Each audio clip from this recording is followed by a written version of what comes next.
This is a poem I wrote for my baby boy who just turned 1 not long ago. And it's also a climate change poem, and it's called Cars and Trucks.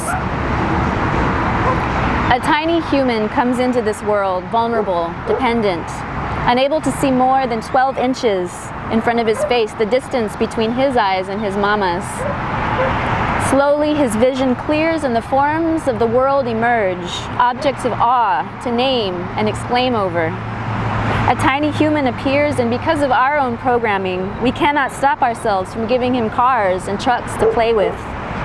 Because of our own training, we cannot stop these fictions of gender which begin to cleave the tiniest human from a primary sense of being primate first, human, and not a boy, whatever that is.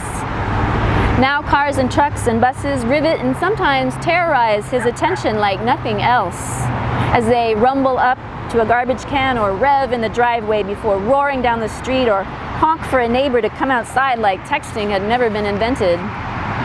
Ta, says my baby boy, meaning car. Ta, he says, meaning truck. Bop, bop, meaning beep, beep, he says as they roar and rumble and rev and honk and smoke. And in the paper, a story.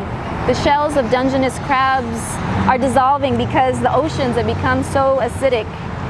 No, let me not obscure our agency there with passive voice, because we have made the oceans so acidic with our cars and our trucks and our stacks.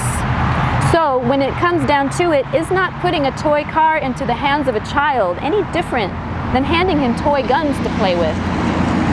Can it really be so different than guns when men, and yes, it is almost always men, use engines to scare cyclists in a crosswalk or shatter shared soundscapes with glass packs? Men who don't have to put babies to sleep. When it comes down to it, is it not an insult to the tiny humanness of boys to give them weapons as gifts? I wish I could claw back all cars and trucks from my child's sticky fists, from the pleasure centers of his tiny brain which light up in awe, like pinball at the sound of an engine, replace them instead with bikes and skates, sleds and dogs and horses, so that my boy could stay human. I wish I could remove all gas engines, all cars from the clutches of humans who think they are men first and not monkeys, from the clutches of their companies and their dreams and their schemes, so that humans can stay alive. I wish I could crumple up those engines like tinfoil, do an easy layup and shoot them into the sun, and then fill all highways with soil to become giant planters, or with water to become the world's largest water park. Even though I don't believe in a personal politics of purity that says if I still drive, I shouldn't or I can't write this poem.